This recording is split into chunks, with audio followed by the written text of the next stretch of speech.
This is a relay project. Real Talk starts right now. Here's Ryan Jespersen.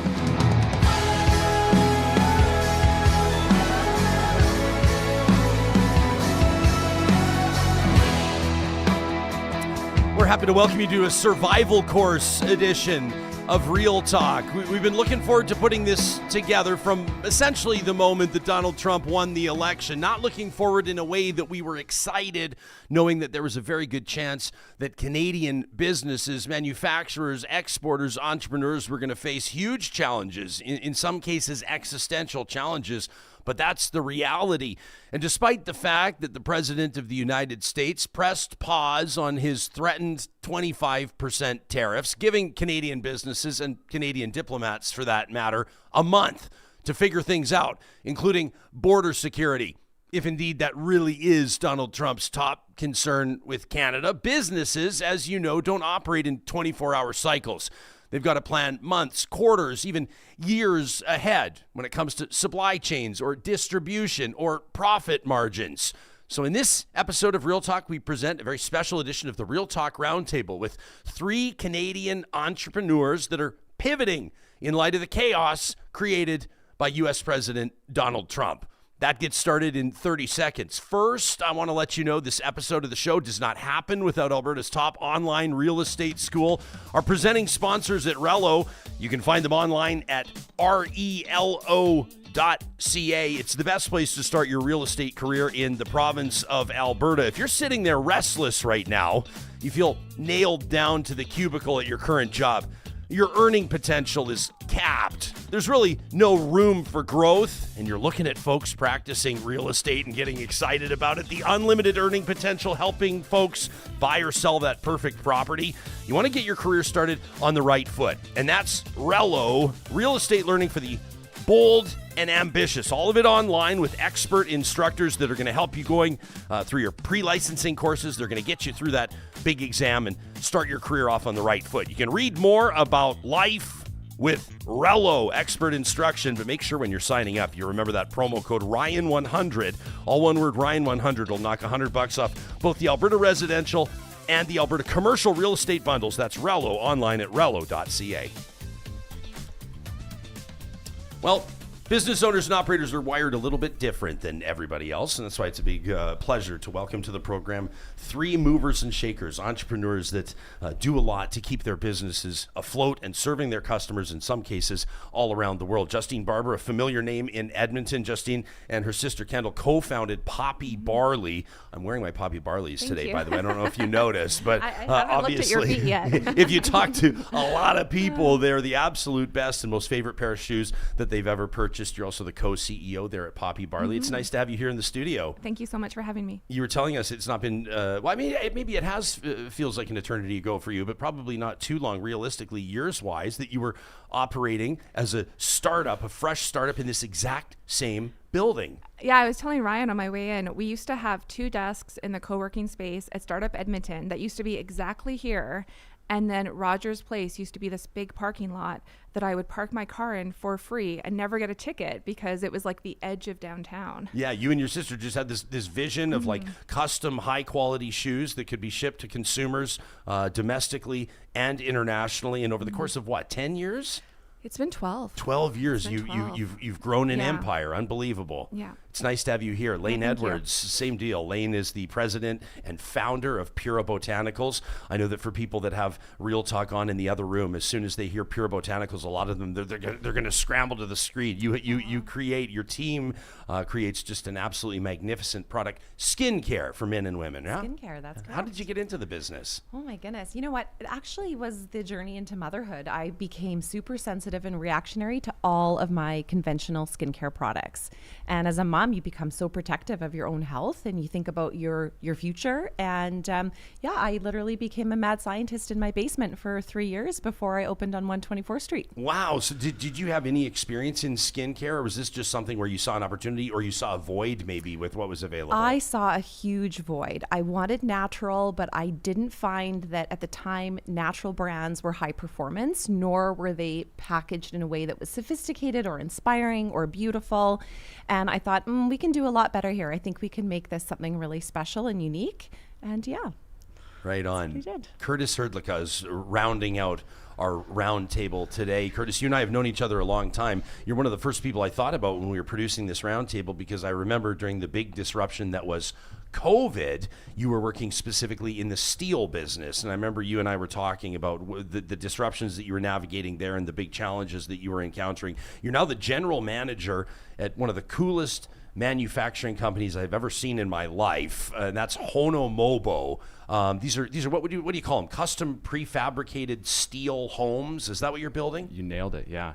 Custom prefab, modern, beautiful, modular prefabricated homes. For people that are watching this on 7 different platforms, by the way, presented by California Closets, they can see right now an example of some of the work that your team is doing. Who's your customer? Who's buying Honomobo homes? Our primary customers, 90% of our customers are U.S. And so they're oftentimes a second home away from where they live. So someone will want to buy a lot in Telluride or near the ocean or somewhere off the beaten path. And oftentimes that's where construction gets more expensive. And so they'll look for an option that they can easily navigate from home and have that delivered quickly and efficiently and cost effectively. Okay, so it's a Canadian company. It's employing Canadian workers. You're doing your manufacturing in Canada, but you're shipping in large part to the United States, also Canadian consumers. Yeah. Are your exports, or let me say, are your projects limited to Canada and the United States? We've got some in the works that are off the coast, but the majority of them are Canada and the United States. Okay, I was looking, by the way, at Honomobo's Instagram account. You guys have absolutely some of these or not installs, but some of these projects you do are absolutely wild. Yeah, our team has found just an incredible product, and they found an incredible way of getting them delivered efficiently for these customers. And our design team is one of the best in the world. No kidding. We'll learn a little bit more about your business, all 3 of these businesses, through this conversation. Lane, you're a Canadian company, obviously locally owned. Can you talk to us about where you employ people, where your manufacturing's done, and sort of who's buying your product, where they're from? Absolutely. So we got started in 2015, so we're about 10 years in, and we opened up our own in-house lab on 124th Street. We also have our creative headquarters there, offices, and then in 2018, we opened up a flagship storefront, literally in the next building over downstairs, so street facing. And so we make all of our products from scratch in-house in our lab. So we have our own production team that we have hired locally. Our retail staff is local, and then the behind the scenes, the operations, the communications management, that is all done with Edmonton employees. Okay, and all of your products are all obviously manufactured in Edmonton. Are you sourcing all of your products in Canada, or are they sourced internationally? So they're sourced within Canada and also internationally. And that has been such a huge learning curve for us. As much as we would love to use all Canadian grown ingredients, that is not part of sort of the manufacturing piece in Canada. We have to outsource because innovation and the products just aren't here. They're not made here. So it's very difficult. But as much within Canada as we possibly can do, like our aloe vera, our Roman chamomile, and then of course all of our base ingredients are from here, and we can make them here, which is great. How about your customers? I mean, obviously you have a beautiful storefront that serves your customers in your home city of Edmonton. What percentage are buying online? Yeah, 80% are buying online. Yeah, so right away in 2015, I think we were one of the first Edmonton brands that got a Shopify site and started to promote ourselves online through social media channels. A ton of organic growth there, which was just wonderful timing for our biz, and also a huge explosion in the interest of clean beauty. And that's what we are. We're 100% plant-based. Okay, so of your 80% online sales, those are all around the world? Or are they largely in the United States, across Canada? Yeah, mostly in Canada. Okay. I would say probably about 85% within Canada, but we do have clientele in the United States, a few overseas because we worked with the EEDC for several years. We had a distributor in Hong Kong before the pandemic, a large retailer in Macau as well, and then we were working on Japan. And Macau? Macau. How's the Japanese market? Does it have just huge potential? You know what? The Japanese market is very, very tough. We went 3 times with the EEDC, and just in terms of the language barrier, needing translators at all times, and just their culture. They are such a discerning culture. I have so much respect for them, but it's difficult. That's a tough market. The shoe market's got to be, obviously, I mean, it's a globally competitive market, and there's a million things we could talk about, profit margins and quality. Obviously, at Poppy Barley, you and your team have prided yourselves on the quality of this custom footwear. Where do you source your leather and other materials from? Where's the manufacturing done, and where are you taking online orders from? All around the world? Sure. So we manufacture in 3 places. We have Mexico, Portugal, and Spain. So essentially Mexico and the European Union. When we first started the company back in 2013, we looked globally for a manufacturer, including speaking to a few footwear factories in Canada. What we found is there's, very tiny industry here, and that the few factories that had survived had become completely vertically integrated. So they only manufactured and sold their own brand. Right. So at that point, we started to look at, okay, what are other liberal democracies with good proximity, shared values with Canada that we can go manufacture in? So that's where we started with Mexico. And then another advantage of Mexico is that it's like a little cluster where we have all of our tanneries, all of our insoles, all of our soles.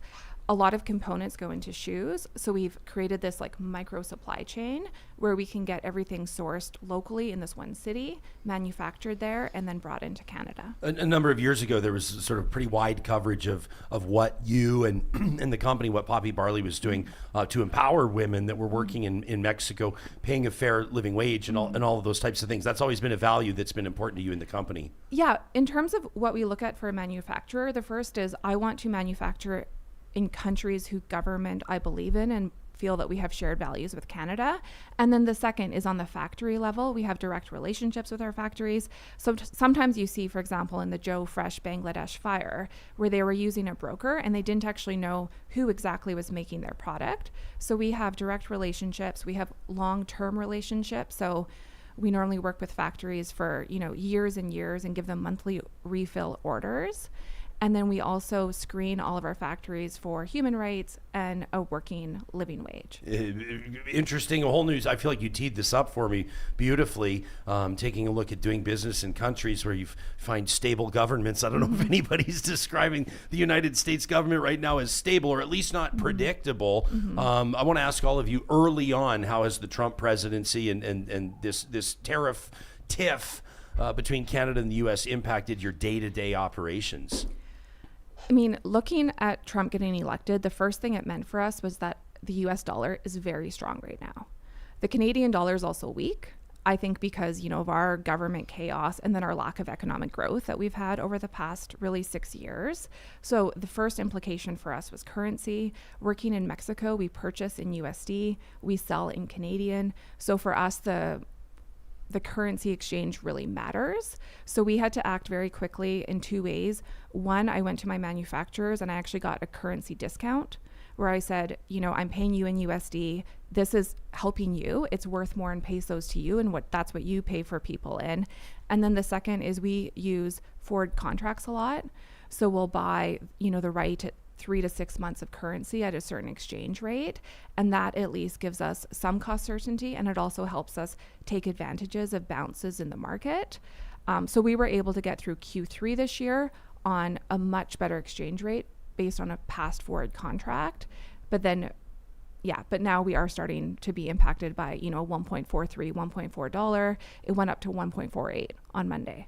So there's a ton of volatility in the dollar. Well, let people know, just a couple of episodes ago, we talked to Marshall McAllister from North Road Investment Council about where he sees the Canadian dollar going over the next short while. And it's worth checking out. You can find it either in our highlights or you can find the full episode.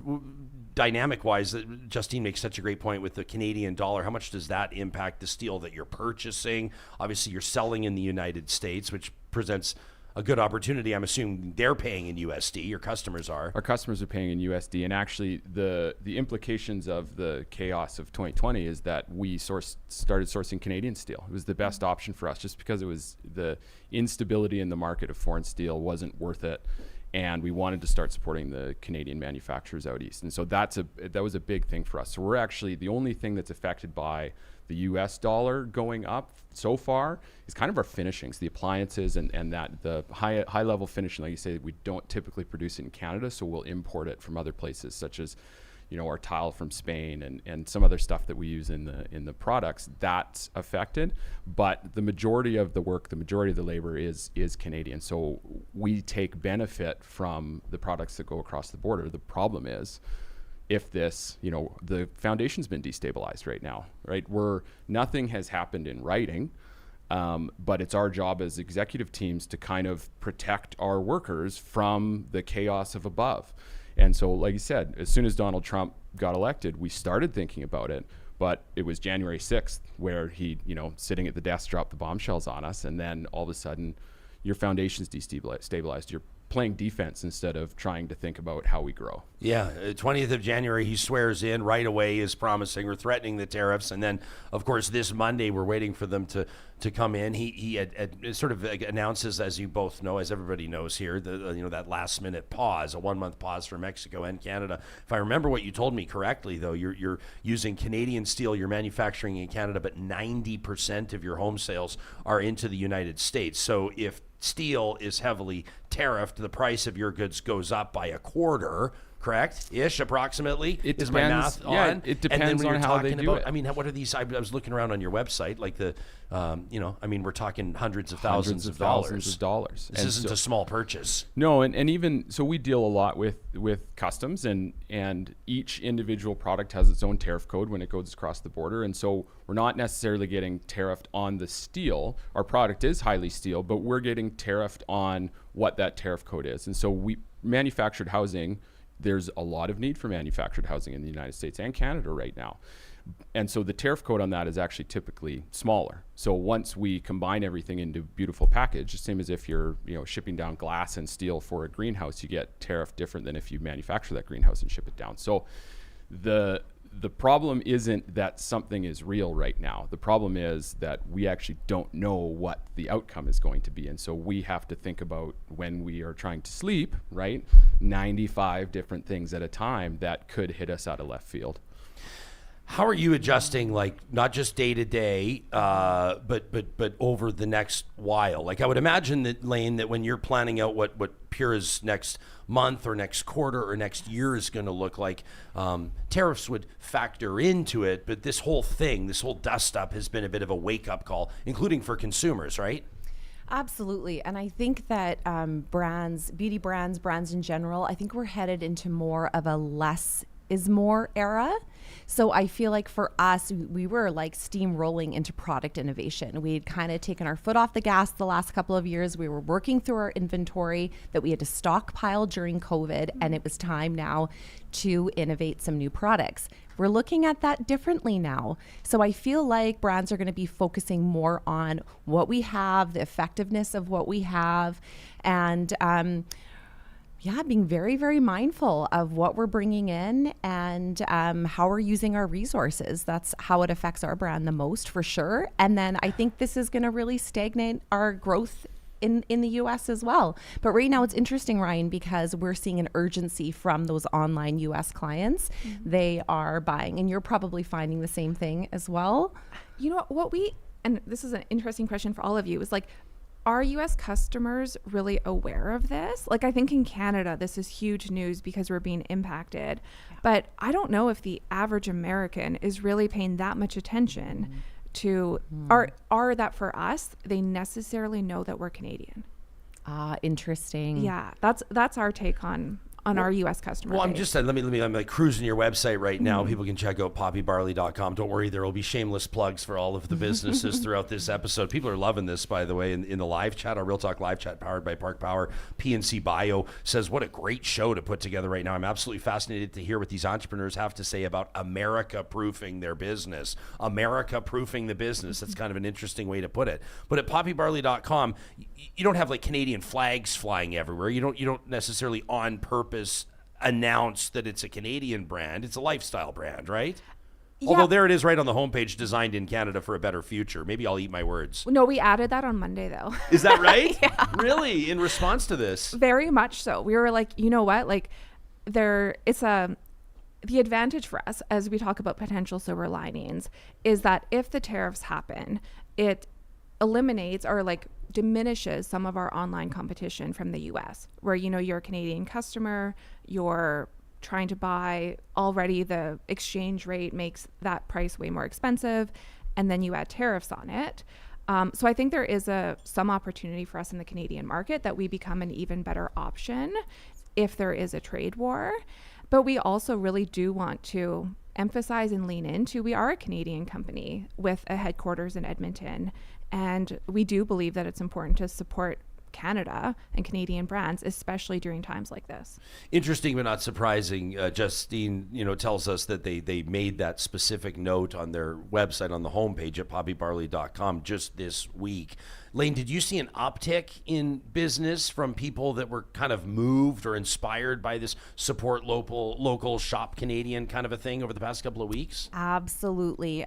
In terms of our sales, they went up 300%. 300? Wow. I posted those Instagram stories and I couldn't believe the outpour of support. And I thought, I wish that this was the passion from our client base and from our country all the time. And unfortunately, we have a wonderful client base, but I feel like just giving them that sense of awareness of how this could affect us, it was unbelievable. Like, this is to lean into this narrative, and we're so fortunate that we are Canadian in this situation and we are manufacturing in Canada, I feel like is going to be a superpower for so many Canadian brands. It's such a spotlight and an opportunity. So I agree. It is a silver lining right now. And I hope people keep on cheerleading for us and supporting us. Can I also point out that your business was burgled and ransacked and completely disrespected just a few weeks ago? And so you've been kind of fighting adversity on a number of fronts in 2025. What a start to the year for you. Yeah, third time. I was going to say it's happened Third multiple time. times. Yeah. Third time. Yeah, it's so unfortunate, and I know for So Pretty, who is the jeweler who we're sharing our space with, who is also a Canadian brand as well. Kara Cotter, our business partner. I just really feel for her because, to have to make a third insurance claim and go through all of that mess is just so stressful, especially when things right now are already difficult. Can I ask you, and you can speak as far as you know in context of Kara Cotter's jewelry business, but in particular with your business, with Pura Botanicals, I would imagine that when your store is robbed, number one, it's an inventory issue, right? I'm assuming. I don't know how much you hold sort of backstage, as they might say, but also just from a loss, it's a high value. Your business is high value. These creams, people, by the way, you have like some Pura evangelists in our live chat right now. People talking about which products they love the most. That I get myself either out of the doghouse or into the good books 3 or 4 times a year by coming home with a little custom bag of Pura with your incredible team's suggestions. But what sort of an impact does that have on you when the store is robbed and cleaned out like it was? It is such an interruption of business, right? Absolutely. So just the cleanup itself, like the glass is unbelievable. We're still finding glass, and we had to have a professional come last time and clean it all up, and still glass everywhere. They took our Shopify till, which, was a $2,500 replacement. Like, it just, that part of it is really difficult. But in saying that, the Edmonton community, they're so empathetic and supportive. That part of it is wonderful. But it's very invasive. And I feel bad for Kara because, she's a target being jewelry. She is absolutely the target there. They're not interested in skincare. Yeah. Maybe they are. I mean, you could probably walk around and look at the ones that have really good skincare. Right? You look they glowing are today. glowing. Look for the career criminals Yes. whose skin is absolutely radiant. Radiant. Yeah. What happened? You've been broken into 3 times. Has anyone ever been brought to justice, as Never. they say? Ever been charges laid? Absolutely what not. What do the cops say to you? Do they do? It's not a slight against the cops, but like, No, I it's see not. You shared the CCTV footage. Is this basically guys in hoods? Like, Yep. Yeah. This time, white hazmat suits, 3 of them. They were in and out in under 2 minutes.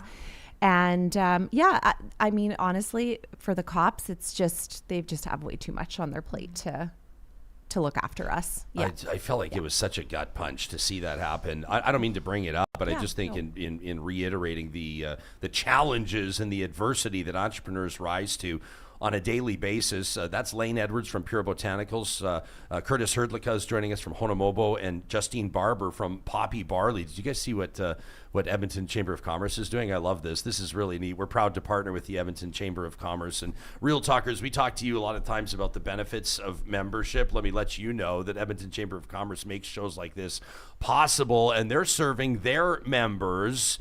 I'm going to turn this into a promotional mention because they deserve it, but I love this Shop Local campaign that they're doing. Check this out on their Instagram. You can give them a follow at Edmonton Chamber.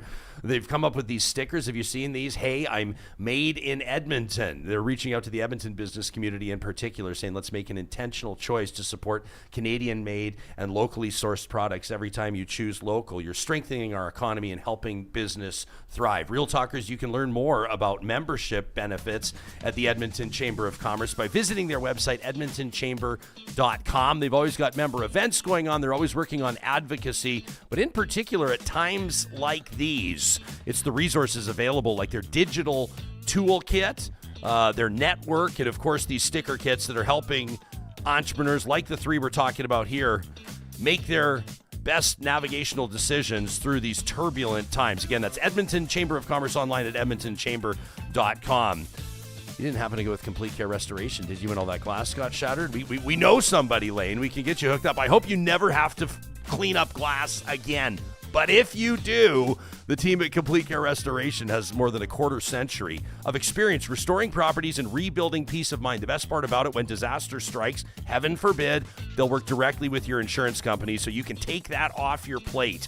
They're ready to respond 24/7 if you get a sewer backup, a burst pipe, a fire, a flood, smoke damage, black mold, asbestos. Remember, Complete Care Restoration. Our friends at Friesen Brothers are proudly Alberta-grown and Alberta-owned. You sensing a theme here? Real Talkers, this business been around for 70 years, still family-owned. They've proudly been serving Alberta since 1955 when they first opened in beautiful Hinton, delivering fresh, local, and high-quality products to families across the province. This incredible milestone, 70 years, reflects their dedication to quality and the trust of Albertans over the years. On behalf of Friesen Brothers, thank you for being part of this remarkable journey.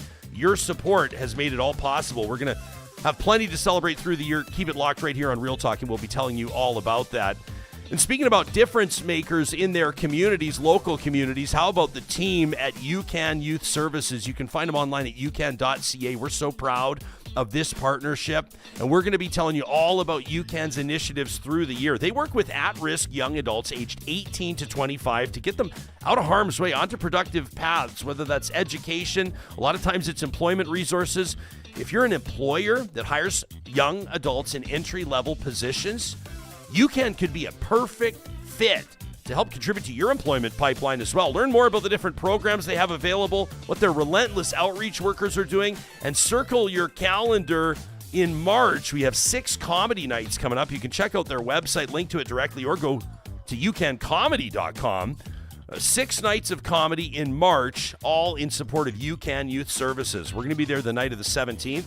We're auctioning off a hosted lunch with me and a Real Talk studio tour the night of the 17th. If you're in the house, we'd love to see where that live auction item is going to go, all part of our partnership with UCAN Youth Services. Hanging out with entrepreneurs Justine Barber of Barley, Lane Edwards of Pura Botanicals, and Curtis Hrdlicka from Honomobo. You and your team were just down. I mean, this relationship that you have, your export relationship with the United States was really, I hate to use the word opportunity because one of the worst natural disasters in American history, but the Eaton fire and the devastation in and around Los Angeles had business implications for you and your team. Aren't you basically just back from a big trip? Yeah, I didn't go, but 4 of our team members went down to, it was customer driven, right? So there's a lot of questions about how, when, and what gets built in Los Angeles post-fire. And there's a lot of our customers that, people that were interested in the product beforehand, that LA market really suits the modern look, fits really well with our product.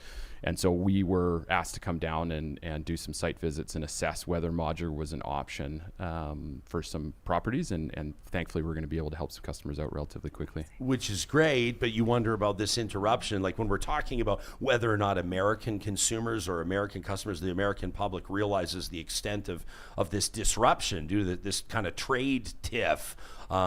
Yours seems to be a very real possibility that for a lot of people, all of a sudden, the plan that they had in mind might not now be fiscally possible. Yeah, home buying is a different journey. I mean, you see it all the time at your house, right? So it's not I need a new pair of shoes, I need some skincare, I'm going to go look at my options, I'm going to go online and buy. And so it's a sometimes 5-year journey for fire replacement houses, which we've done before in the United States and BC. I wish we could help out more in Jasper, but it's not. It's up to the federal government now, right?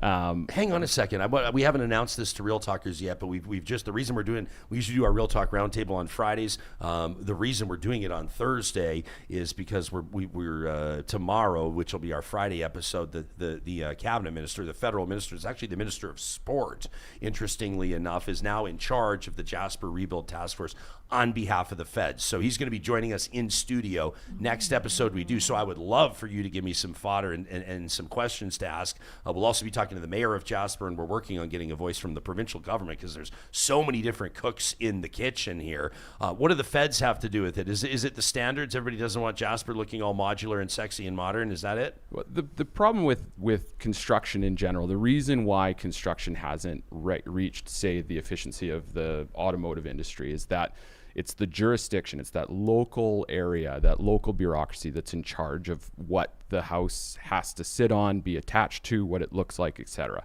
And so the issue for Jasperites, I'm not speaking for them, I can speak on behalf of them, is that they don't feel like their voice is being resonated out to the world. They don't feel like that the federal government has enough local tie to understand what Jasperites need for replacement. So modular construction makes sense once you get outside of a major center where there's, like, the big issue right now is skilled trades. And so even prior to COVID, that was maybe an hour out or 3 hours outside of a major center where it would make sense that modular construction made sense because your timelines and your price meant that you weren't shipping trades in from a major center. Post 2020, 2021, that has shrunk closer to the major centers. We don't have as many skilled trades. We don't have as many people that are doing the high-end finishings, especially that far out. So Jasper makes sense. The closest major center is us.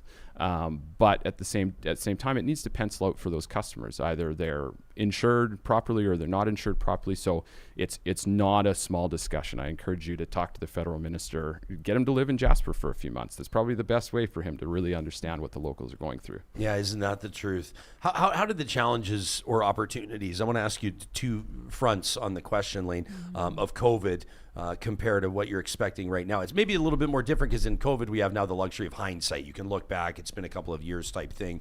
You're in the mix right now. Everything's in flux right now. But how would you compare or contrast the two?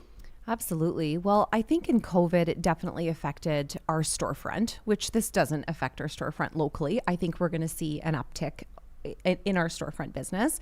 But at the same time, in COVID, our online really exploded, which was a little bit like false growth in a way. I remember we scaled up, we hired more employees because we needed to facilitate the growth.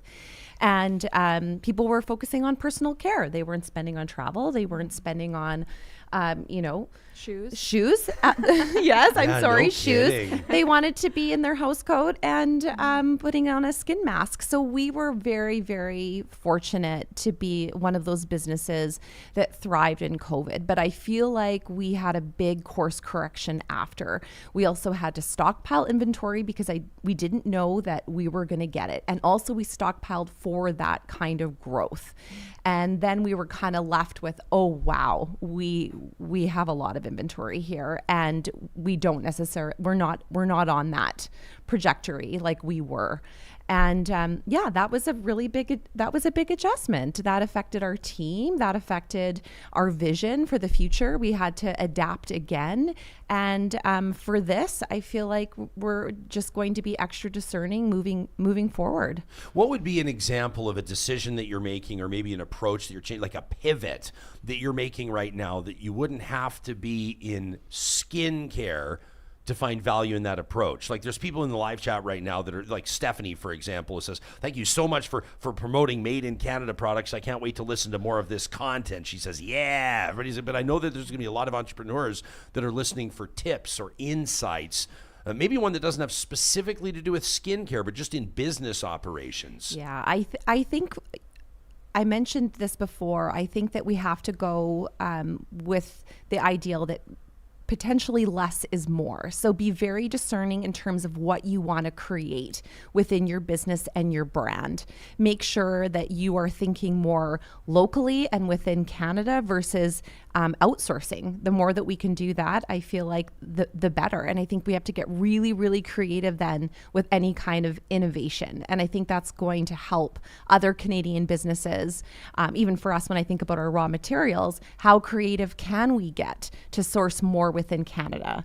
And that comes in terms of packaging as well. You know, just on the way up the stairs, Justine was telling me about a great packaging company. And I was like, okay, well, pass it on. I think we need to help each other. The more that entrepreneurs can give tips and, you know, not hold their cards so close to their chest, I feel like that's going to benefit us all. Mm-hmm. Yeah, it's not just that there's businesses here that are appealing to Canadian consumers to shop Canadian or support Canadian. You all have a chance to shop Canadian, support Canadian. I mean, even Curtis, you talking about, you know, sourcing your steel out of Canada instead of Asian markets as an example, right? That would be one example. There's another example there. Have you noticed kind of a movement there among your fellow entrepreneurs looking for, exploring ways to maybe work better together? I mean, I guess Lane just gave us an example of you promoting or talking about a new packaging company half an hour ago. I mean, I think a great thing that has always existed about being a business in Edmonton is that we're small, but we're extremely supportive of each other. We are. And I think that endures. So we don't have a lot of fashion companies. We don't have a lot of skincare companies, but we are extremely collaborative and helpful. And then we're surrounded by this amazing community of Edmontonians where you feel like you have a lot of people cheering for you because they are really excited about having your type of business in their city. Is it intentional that you describe yourself as a Canadian business and not an Alberta business? No, I mean, we're both. Like, we're headquartered in Edmonton. We have, you know, about 20 people who work there. We have stores in Edmonton and Calgary, and then a store in Vancouver. We sell across Canada. We sell into the United States. I really think of myself as both an Albertan and a Canadian. Mm-hmm. And I think that's partly, I lived half my life in BC and I've lived half my life in Alberta. So I'm Canadian and Albertan. Does the interprovincial trade barriers, obviously, I know that the Liberal government is talking about this. Pierre Poilievre has basically promised that this would be a big part of his approach if he's elected Prime Minister the next time we vote. Is that a thing in the shoe business? It doesn't impact us.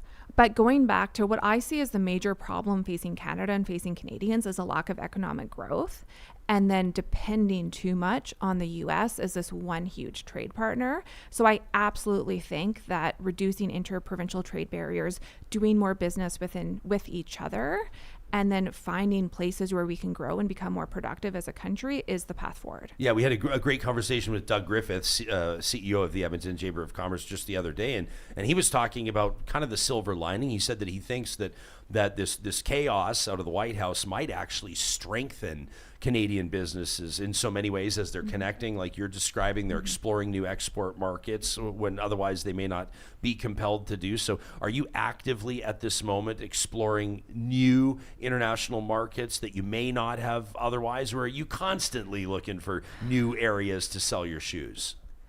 I think for us, this year, with everything that's going on, our focus will be on still growing within Canada. The U.S. growth is the strategy that's really been called into question. It's really hard right now to decide whether to invest in a U.S. growth strategy when, if the tariffs do happen, they would immediately really hurt our U.S. business and make us a lot less competitive and appealing. So that's one of our decision points that's challenging right now, and it's because of the uncertainty around the trade wars. Would you raise your prices if tariffs were imposed? The good news is we don't have to our Canadian customer base, because we're importing from Mexico, we're importing from the European Union, and then we're selling to Canadians. We would have to pass on the tariff charge to our American customers, which, at 25% is substantial. And I think it would really decimate our U.S. business. I think so, right? Like if all of a sudden the cost of anything, I'm trying to think, and Poppy Barley shoes are like, I have 3 different pairs of dress shoes. I love them all. They're incredible. They've lasted for years, but they're not cheap. Like people will find that out on your website. You don't present them as cheap. You don't promise they're cheap, and they're not. You get what you pay for. They're quality, but I can imagine if those prices went up another 25%, a lot of people would sign off. It would be a lot. It does also make us look at, are there different strategies? For example, should we ship, if Mexico doesn't have tariffs and Canada does, and we're manufacturing in Mexico, is there a different import strategy where we're avoiding Canada and going Mexico to the United States? We don't warehouse in the United States, but there is more reason now should we warehouse in the United States, because we're still paying the tariff, but we're paying the tariff at a different price, not the retail price, the cost price. So I think that, and I've heard of a lot of Canadian businesses, like they were, pushing stuff across the border as fast as they could ahead of the tariff deadline. So I think we'll get into a lot of other strategies like that businesses change their supply chains and change their operations to try to tariff proof themselves. Is changing prices an absolute last resort? Absolute last resort. I think we're going to see our production costs rise no matter what. So we're going to have to get really, really savvy in regards to what that looks like. We don't know yet. We really don't know yet. And we did a price increase about 2 years ago. We just saw that all of our raw goods packaging increased so much over COVID. And I feel like we're definitely still absorbing that a little bit, but this is definitely going to bring those profit margins down. So we're going to have to figure out strategies and maybe in other areas of our business so it's not reflected to the consumer. But I think at some point, depending on whether or not this goes through, we're going to have to look at it at that time. Yeah, and to be fair, we have in the past raised our prices. I think the past 2 years have been extremely inflationary. So most businesses have felt that, most consumers have felt that. And then again, the challenge for us isn't at this point so much duties with our current model, but it's the Canadian dollar. Yeah. Curtis, has the interprovincial trade barrier thing factored in? Has it posed a challenge for Honomobo, for your business? There's a radius outside of Edmonton that makes sense to ship to. The problem with Canada from the size of our product is different than the size of your products. I think that's obviously an understatement. But the shipping distance, if they can reduce the cost for us to ship, so we've got a dealer in Ontario, we've got dealers in California, we've got lots of product in BC. BC makes sense, it's really close. Alberta makes sense, it's really close. Idaho, Montana, et cetera, that makes sense. Ontario, the shipping becomes a barrier to it, right? When you're shipping 5 modules that are a full truck size across the country and getting the cranes and everything assembled there. So I think, listening to you guys talk, one of the interesting things is we're talking about, $400 for a pair of shoes and the tariff being $100 on that. We're talking tariffs in terms of hundreds of thousands of dollars. And so what that does, the consumer confidence, the process of buying something that this is this large is already a little bit longer. When you're getting to the end stages where we're concerned, we've got a backlog of work for the next few months, which is great for us. We can, we start production on a new house every 10 to 15 days. And so that means that we've got, 8 houses to 10 houses in our manufacturing processes at any point in time. So we're trying to fill that queue months out in advance. And what this destabilization of the foundation does is it prevents those customers from taking the leap, taking that end leap to say, yep, I'm going to buy this, couple $100,000 house to go down to California, because in the next 60 to 75 days, they don't know what it's going to be. Right, going across that border with the Intocom standards, they would foot that bill. And so it's definitely, and we're considering different things than you are, because the ship, it's a real big ship that has to turn to get to the right destination. So we definitely have different considerations for our products. For you though, there's a ton of upside in a really high US dollar, right? Like you're making quite a bit more by selling your homes into the US right now. Is there a place where the math can balance with the tariffs on that? If someone decided on a final number, absolutely. But everything is hyperbolic theory right now, right? Like that's the biggest problem, is there's almost no point in trying to decide a strategy until the decision gets made. We have incredible diplomats in Canada and Alberta and Edmonton, right? So I went through the Trade Accelerator program in 2019 with the Edmonton Chamber of Commerce. That was one of the biggest values going into the 2020 chaos that I could have had. Those people have 30 years worth of experience on getting stuff across this, 8,800 kilometer border, right?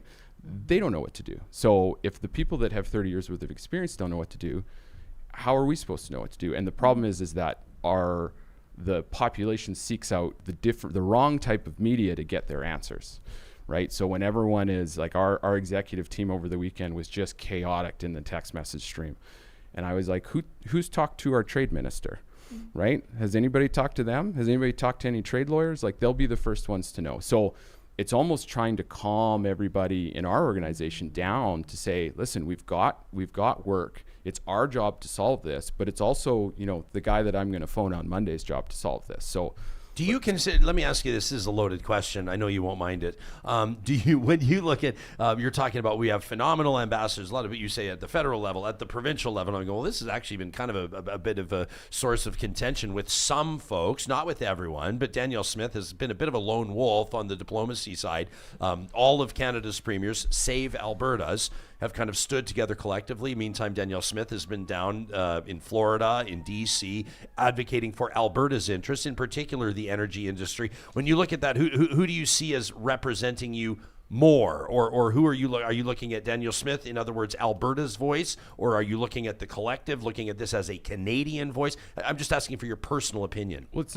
it's not Danielle Smith that signs the paperwork. It's like there are people that you've never heard of that are experts in this, that are doing the work. The problem with being a leader in the bureaucracy that is the government is that if you stick your neck out, you're either going to get, lowered, or you're going to get your head chopped off. And so it's one way or the other. It's the people that are doing the work to get this solved and get those contracts signed. Those are the ones that are the unsung heroes in my mind. Like, we dealing with the export and trade team with the Canadian government. EDC's been incredible the whole time since 2020 to try and promote Canadian products exporting to other countries. They're the ones that have the live fire information. Justin, in our live chat powered by Park Power, your friendly local utilities provider, says he figures that sourcing metals out of Canada compared to Asia would be 3 times the cost. I'm assuming you must have found a way around that. Did your supply costs triple when you sourced your steel out of Canada? Well, the time that they switched their steel sourcing, the company was using shipping containers as their base product, and that skyrocketed. So that went 15 times. You mean they were building the houses out of shipping containers? Yeah, and since 2020, that hasn't been the case. The new generation of houses are fabricated steel, and so it didn't change the cost of our product at all. What it did is it actually increased our quality control. It increased our adaptability. Okay. Lightning Rod's in the chat wondering, can somebody give us an example of an interprovincial trade barrier? I'm not going to pretend like I have this all the top of my head. I actually, as a matter of fact, went on ChatGPT for a quick second, and I said, give me 10 examples of interprovincial trade barriers that exist in Canada. So here's what ChatGPT gives us. Number 1, differing liquor laws. Johnny and I were joking the other day, I could only come up with booze and cannabis examples of interprovincial, only booze and cannabis. I had booze too. I was going to say liquor. Like there's wine, there's beer, there's liquor. There might be more, I don't know. But different liquor laws is number 1. Different professional licensing requirements, doctors, lawyers, engineers between provinces may have to requalify or go through extra processes to practice. Transportation regulations, which popped up in our chat just the other day, differing health and safety standards, carbon pricing policies, provincial trade tariffs, packaging and labeling requirements, wine import restrictions, customs inspections between provinces, and trade barriers for agricultural products. What about things like packaging and labeling? Do interprovincial barriers factor in or stand in the way of Pura maximizing profits at all? You know what? No. So we actually just go directly through Health Canada. So for cosmetics, that gives us everything we need to know in terms of all of our labels and all of our packaging. And we have to make sure that we submit every single product. And they basically go through it with a fine tooth comb and make sure that, we have everything there that they possibly need. So we don't find that we have to go, we're Alberta and we have to follow this. That's different. So yeah. But we've also chosen to have French on all of our packaging as well. So, that's not. So you didn't have to, but you chose to. Absolutely. Yeah. And why was that? Was that to sell into Quebec, or is that just more maybe something a little bit more personal for you? No, not at all. I think just to make sure that we are Canada. So that is our second language. I wanted to make sure that we were actually representing what was the truth for our country. And also I didn't want to set myself back, 10 years ago if we wanted to enter that market. Right. So that was important for us because to redo packaging, as you know, when we have 35 SKUs and, we've made sure that we had to do that a couple times. Hey, well, what did you do during the holidays for the GST break? Oh, gosh. That's what everybody says. Everyone goes, don't even get me started. What did you do? Some shops just didn't even do it. You know what? We didn't even pay attention to it. We were just like, this is...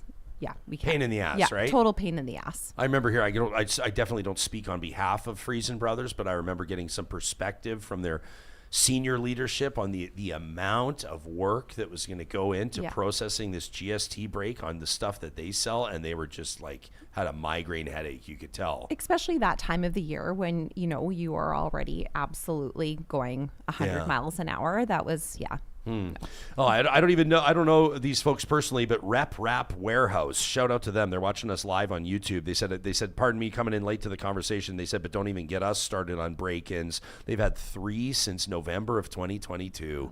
Unbelievable. Just a kick in the teeth. There's never an easy ride for businesses, is there? Just never an easy ride. I want to thank the 3 of you for joining us here today. Before we go, we tried to do this on our roundtables. Task each of our panelists with a charge or a challenge or a closing thought. Something to walk with. Why don't we aim this either at Canadian entrepreneurs, Canadian consumers, or both? What's something that you think the audience would benefit from thinking about as we wrap this up in the context of doing business in Canada, doing business internationally, and being able to pivot sometimes in a moment? What would you tell the audience, Curtis? Oh, geez. I mean, I always lean on experience. So if I've guided my life, and I'm a rather unorthodox guy. You and I have known each other for 20 years. We have. I tend to seek out people who have experience in a way that I want to be experienced and ask a ton of questions, no matter how awkward, inappropriate it is. That's the way to round the sharp corners as an entrepreneur, is to seek out somebody who has done that before and crossed those barriers. And I find that's the best way. So you have to get out there. You have to communicate with the people that have done it. Lane?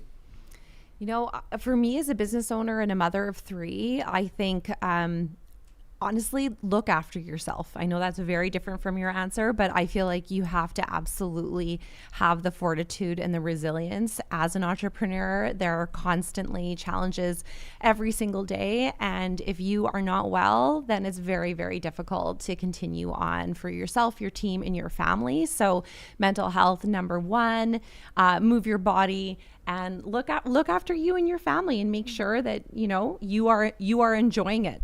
Mm-hmm. Right? Life is short. Yeah, no kidding. I love that. Justine, bring us home.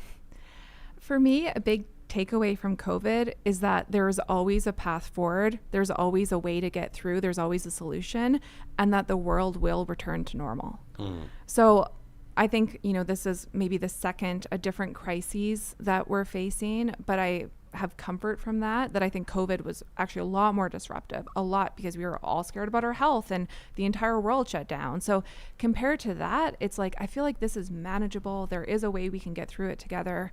I think it makes sense to be even more supportive of each other. And then for Canada to use this as an opportunity to make some progress on some of our longstanding problems. Yeah, I think that's beautifully said. I was just thinking, even through your 12 years with Poppy Barley, you've seen different prime ministers, you've seen different presidents, you've seen different premiers, you've seen different mayors. I mean, at every single level, you see different consumer habits, a global pandemic, everything else. I mean, break-ins and the dynamic steel market and all these things. I appreciate all of your insights today, and I know the live chat is loving this as well. A lot of positive feedback here in our live chat, powered by Park Power. And I want to thank these three. You can find more of what Justine Barber and her team are doing at Poppy Barley on their website. That's poppybarley.com. You guys are you considering getting back into men's footwear at all? I know that you wrapped it up a few years. I'm probably the 1,000th person to ask you about it. You know what? I really am. It was a small part of our business, but what has really struck me is how much men loved their shoes. Love them. So now I'm like, yeah, it's just such a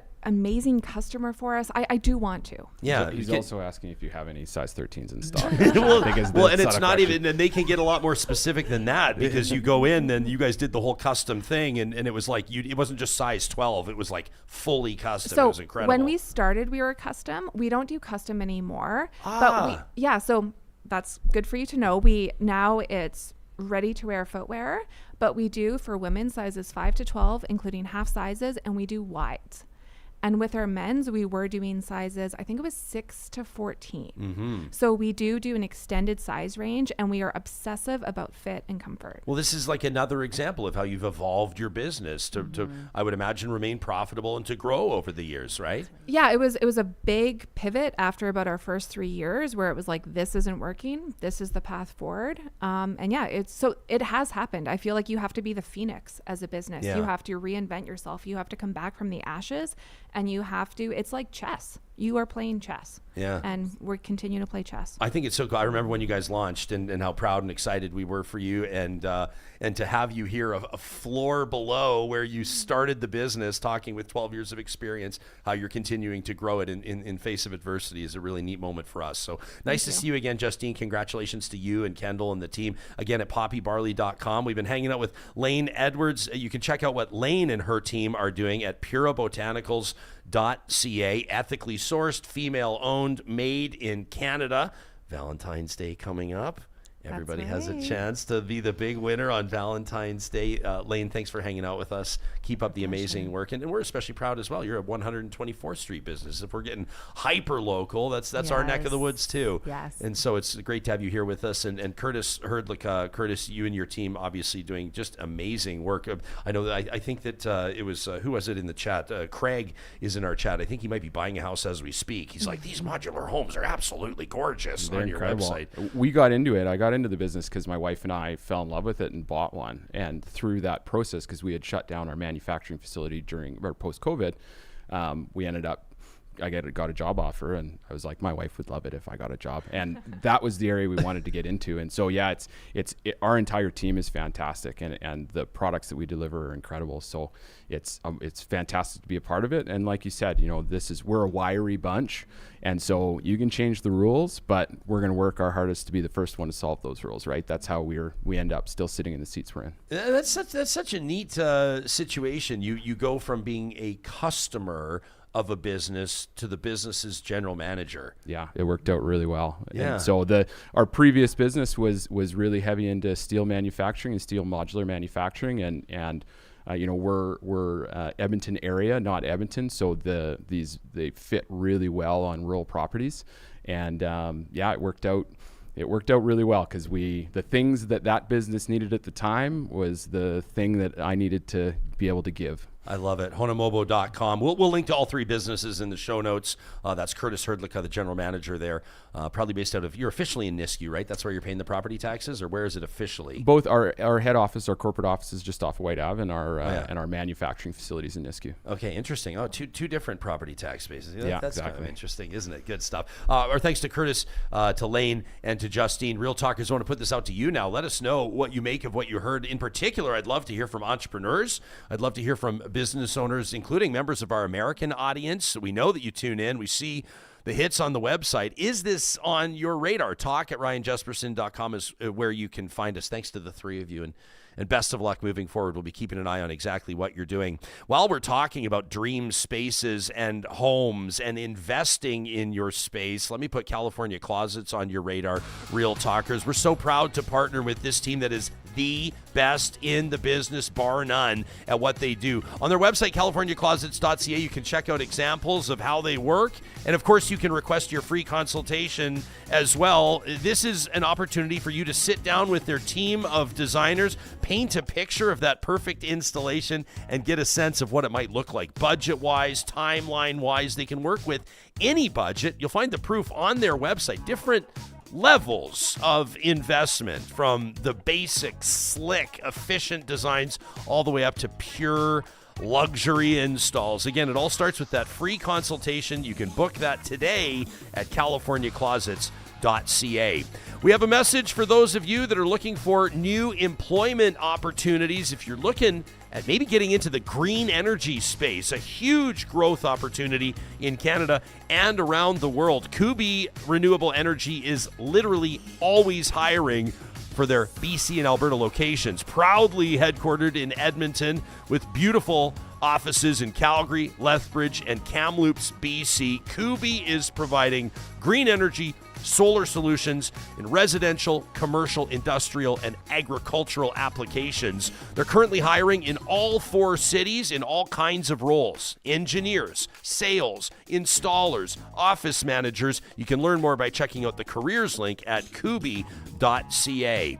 And we talked to you about North Road Investment Council. I mean, these are folks, Marshall, Carey, and their team that understand the steady hand, the studied voice you need to guide through wealth and investing. I want to draw your attention to our YouTube channel, our Real Talk YouTube channel. If you look through the highlights, you're going to find a highlight that asks, could Donald Trump's policies tank your investments? That's where you'll hear from the president at North Road Investment Council, Marshall McAllister, giving us his take on exactly what's going to happen with the markets and what the Canadian dollar is going to do over the next while in the context of this trade war.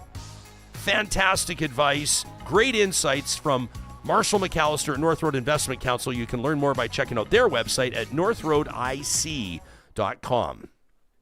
You can find all of our sponsors as well on our website, RyanJespersen.com. I got to say, this is a nerdy little thing to point out, but I absolutely love it when the music ends right when the promo reads. And so do I. What a roundtable. And I want to shout out to our live tuning audience that's joining us on these 7 platforms, courtesy of California Closets. A lot of people, just words of encouragement for these entrepreneurs and for other Canadian entrepreneurs. I feel like there's this real surge of energy across the country for the Made in Canada brand. Well, that was an amazing number. Lane popped out 300% uptick in her online purchases. That just goes to show that no matter what happens here with this tariff tiff, this trade war. I don't like saying trade war. It sounds so, even because that is what it is. I know, but most, I know there's some American voices out there on TikTok and social media saying, we're going to crush you. But the majority of people are like, hey, let's work a better deal. But at the same time, like, I go up to Canada, I vacation. I love going to Niagara Falls and crossing over. And, I love Toronto. I love Montreal. I love going to BC and going hiking. Like, I think the majority of Americans know that this isn't like a personal thing. And, if you look at, who voted in the election, it was split down the middle. And then you had half of the country that didn't even vote. Who were they going to vote for? We don't know. But if that's split again, you've got half of the country in America almost probably not agreeing with this. And I bet a lot of Trump voters as well who are like, this isn't really, what we were going for. We were going for these other things you were talking about during the election. So I don't think it's a trade war. It's a tariff tiff. But at the same time, it's amazing to see just the amazing camaraderie, the amazing pride for Canada that people have. Literally the day after this was announced, I saw people posting everywhere. Wow, people are coming into my store. People are coming into my businesses and specifically asking, what in here is made in Canada? Yep. What is in here is produced in Canada? I just want to mention, because we haven't on the show this week, that there are 2 different specifics, right? So made in Canada, 51% of whatever goes into that product, if you see a made in Canada sticker, was produced in Canada.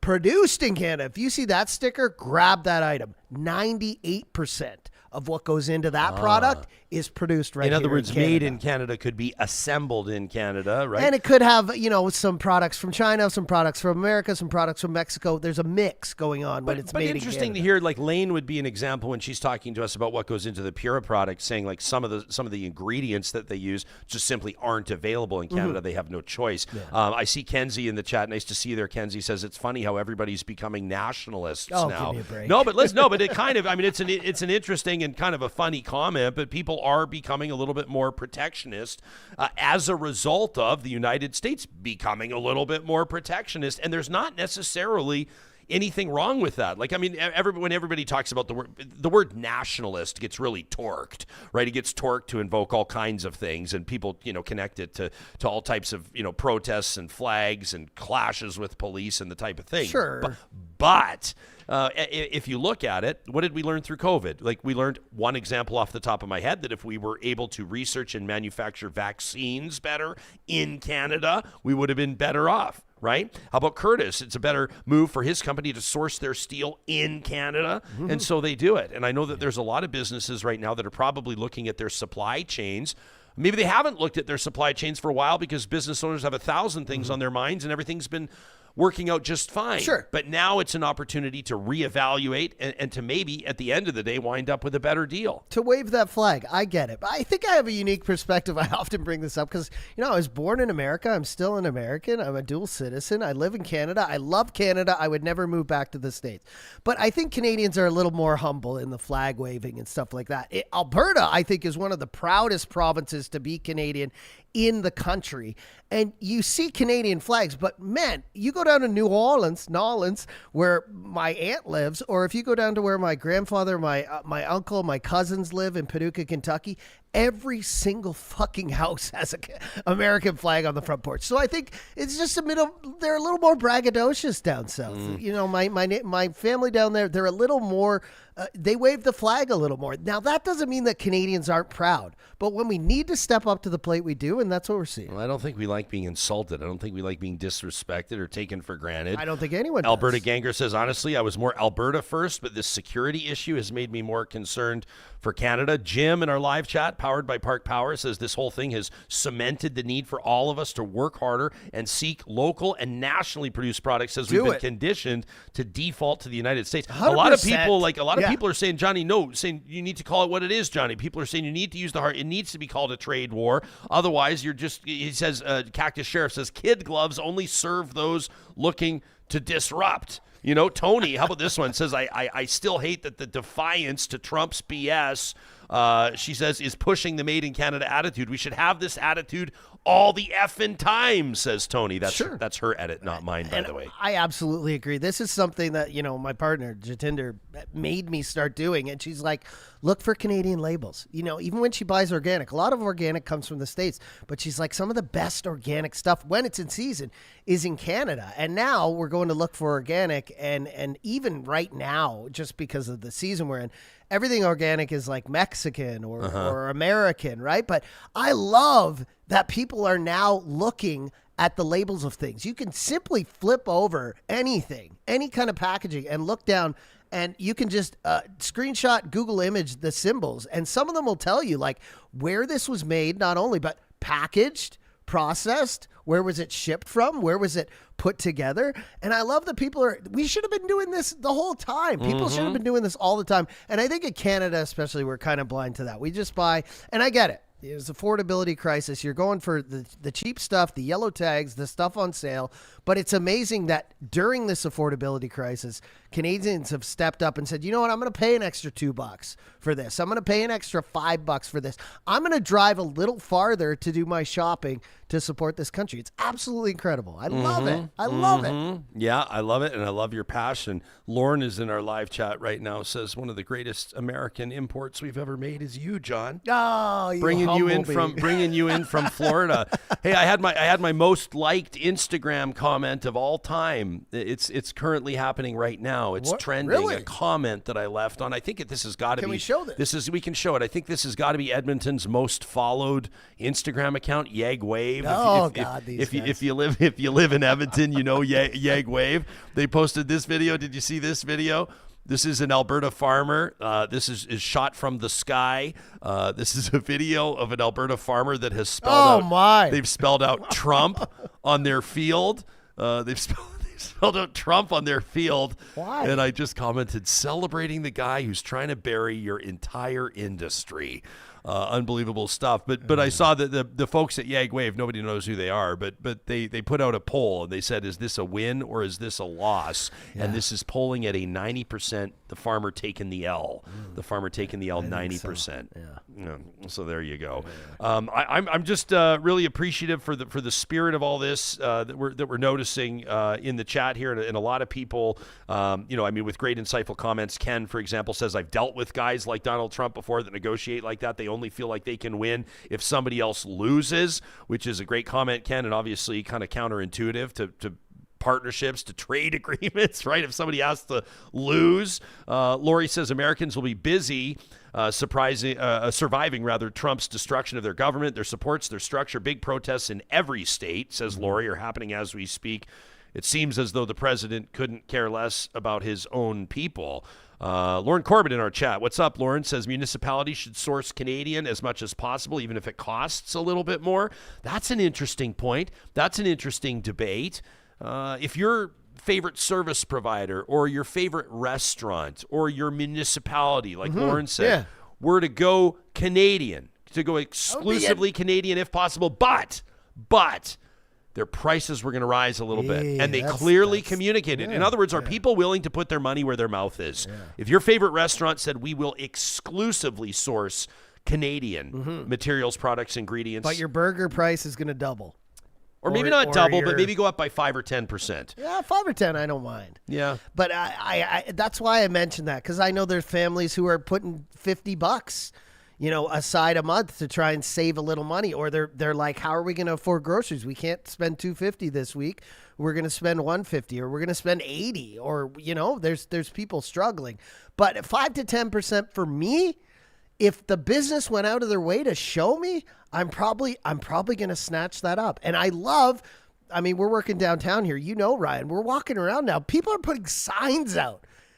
Like you said about Justine's website, people are trying to broadcast the fact that they have Canadian products, that they're ready to sell them, that it would be great if they showed they were at a higher price. But it's just great to have the visual now. It's great that we're being told, right? Because before it was just, buy what's on sale, buy this. We've got a 3-for-1 deal. Now they're like, hey, this is Canadian. I don't mind shelling out a couple more shekels. Yeah. Dan says, hang on a second. Is Trump spelled out in manure? Says, because if Trump was spelled out in manure, it would have been a win. It would have made it the W. Maybe he's working Dan, on a I sign. didn't even think of that. Maybe we're not seeing the layers. finished. maybe this is a joke that takes layers. It takes a while for you to figure it out. Maybe this is an anti-Trump sentiment. I don't know. Super Chat Ken says that farmer is like those people who were interviewed that voted for Trump even when their beloved neighbor or their community contributor was in danger of being removed, of being deported due to Trump's migration purge. He goes on to say they just couldn't believe that Trump would come after their own. Let us know what you think to talk at RyanJespersen.com. As we wrap this episode, we did want to draw your attention as well to a conversation that we had yesterday with Neola Chorus. If you missed this, a fascinating episode. You got to check it out. This is our February 5th episode. What a good one. She's a cybersecurity expert and a linguistic lie detector, which is like such a cool job. I don't know if I want her around me. Well, there's certain things that she does that I don't think she can even talk about. So she's got in a really neat line of work. She's a recipient of the Queen's Diamond Jubilee Medal. Anyway, the point is she's an expert on social media, misinformation, cybersecurity, and the like. And boy, did she bring her A game. Make sure you check out that episode. You can find it on our YouTube channel. And we thank everybody that subscribes to our YouTube channel. Not only will you find the full episodes like the one that you're watching right now, or maybe listening on a podcast, we sure appreciate you, those that are watching in HD on Spotify right now, but you can also check out our shorts, our highlights, and of course, special episodes, special releases of The Flamethrower, presented by our friends at the DQs of Northwest Edmonton and Sherwood Park. Another edition of The Flamethrower coming up tomorrow. We've had so many that we've had to kind of make them a little bit longer. I don't know if you noticed the last one was 7 minutes as opposed to 5. Maybe tomorrow's will be 8. People are fired up. You can send your Flamethrower, your submission to talk@ryanjespersen.com. And make sure you join us on our next episode. That's going to be the 7th of February. Is it only February 7th? Gosh, it's only February 7th. We've still got a ways to go, friends, but we're going to get there together.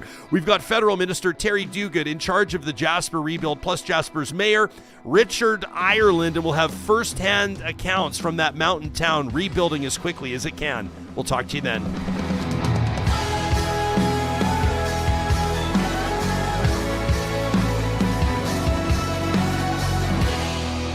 Real Talk is hosted by Ryan Jespersen, executive producer Josh Dunford, technical producer John Hicks, general manager Katie Cook-Chivers, account coordinator Lawrence Derlego, human resources Lena Shepard, website design Mike Johnston, voiceover by me, Carrie Skelton. Real Talk's editorial board is Supriya Dwivedi, Ahmed Ali, Brandy Morin, Ann Castleman, Corey Hogan, Harmon Candola, Catherine O'Neill, and Chris Henderson. Member Emerita, Julie Rohr. Real Talk is recorded in Edmonton, Alberta on Treaty 6 territory, the traditional and ancestral territory of the Cree, Dene, Blackfoot, Saulteaux, and Nakota Sioux, home to the Métis settlements and the Métis Nation of Alberta. Real Talk is a relay project. For more, check out ryanjespersen.com.